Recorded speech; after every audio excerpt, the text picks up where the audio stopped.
छात्रों, आज हम गोस्वामी तुलसीदास द्वारा लिखित रामचरितमानस के अयोध्या कांड के प्रस्तुत दोहे एवं चौपाइयों को जानेंगे। इस पद्य में गोस्वामी तुलसीदास जी ने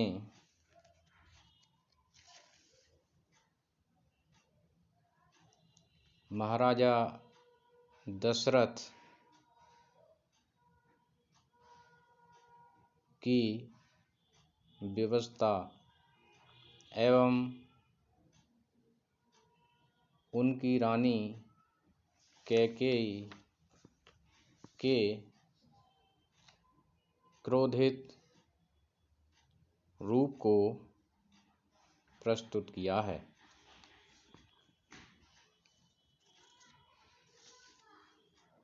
रानी कैकेयी के वचनों को सुनकर राजा दशरथ अत्यंत चिंतित हो उठते हैं और धैर्य धारण करके रानी कैकेयी को समझाने का प्रयास करते हैं। यही इन पंक्तियों में बताया गया है। तो छात्रों, इन पंक्तियों को हम जानते हैं। धर्म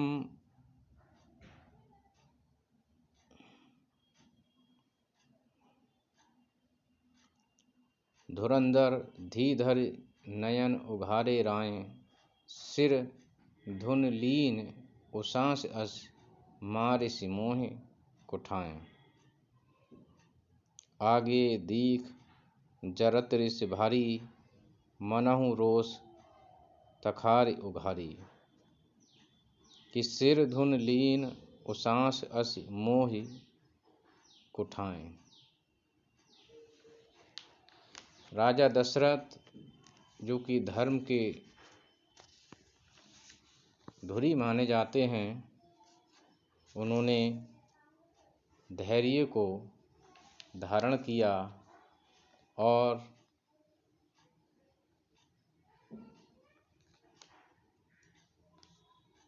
अपने नेत्रों को खोलकर सिर धुन लीन उसास और संयत होकर सांस लेकर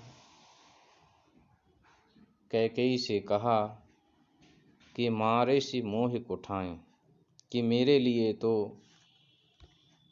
विषम परिस्थितियों में तुमने डाल दिया है और मेरे लिए तो कोई कुठाएं माने कोई भी स्थान शेष नहीं बचता जहाँ मैं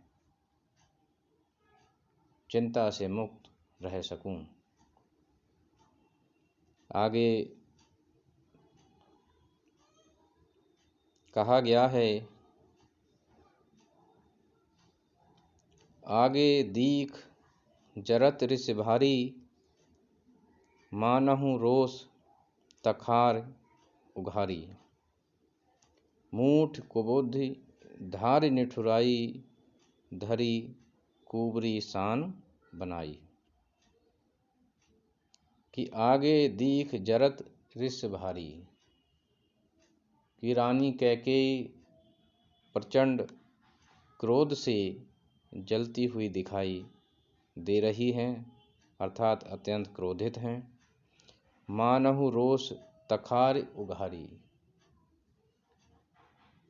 ऐसा लग रहा है जैसे क्रोध रूपी नंगी तलवार आकर सामने खड़ी हो गई हो।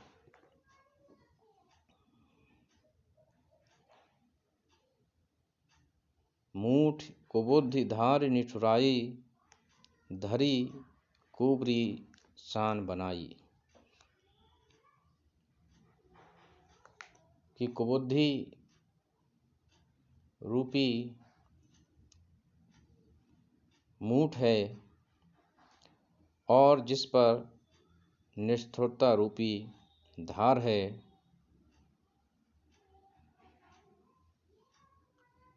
और कुबरी रूपी शान पर धरकर आई हो ऐसी क्रोध रूपी नंगी तलवार कैकेयी प्रतीत होती है। लखी महीप कराल कठोरा, सत्य की जीवन ले है मोरा। लखी महीप कराल कठोरा। राजा ने देखा कि यह तलवार बड़ी ही भयानक और कठोर है। सत्य की जीवन ले है मोरा।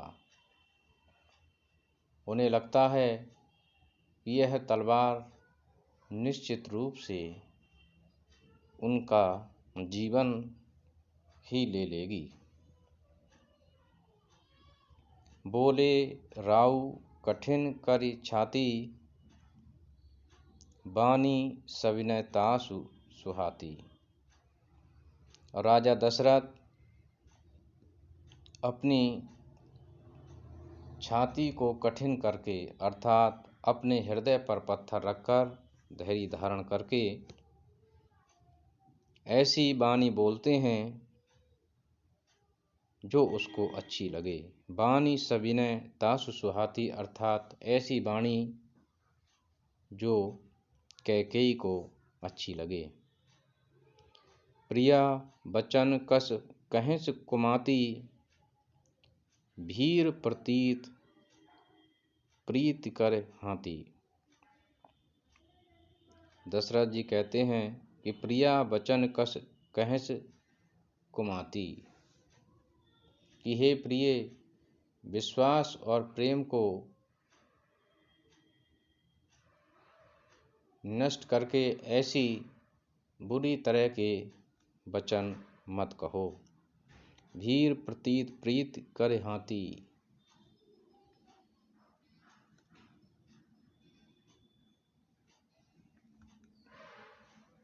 कि यह वचन अच्छे नहीं लगते हैं।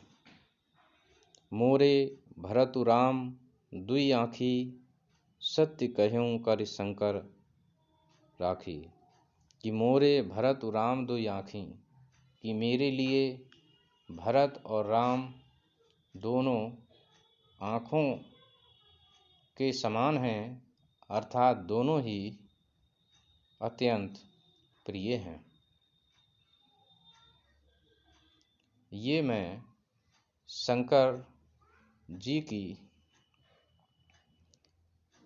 कसम खाकर कहता हूँ कि सत्य कहूँ कर शंकर राखी, अर्थात शंकर को साक्षी मानकर या उनकी कसम खाकर इस बात को मैं कहता हूँ।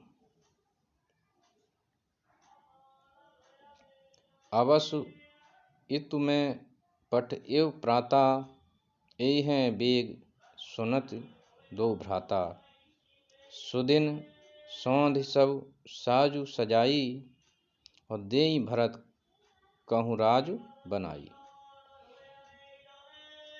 कि अवश्य इत में पठव प्राता, कि अवश्य ही कल प्रातः काल मैं भरत और शत्रुघ्न दोनों को बुलाने के लिए दूत भेज दूंगा। यही हैं बेग सुनत दो भ्राता, और सूचना पाकर दोनों ही भाई शीघ्र ही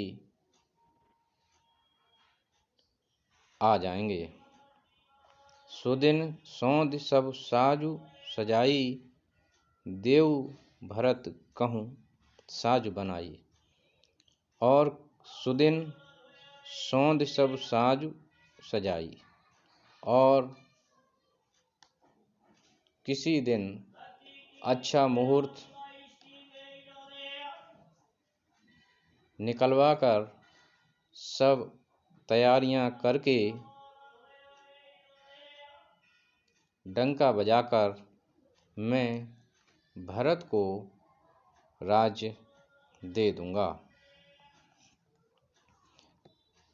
देऊं भरत कहूँ राज बनाई, अर्थात भरत के लिए मैं राज्य दे दूंगा। तो इस प्रकार से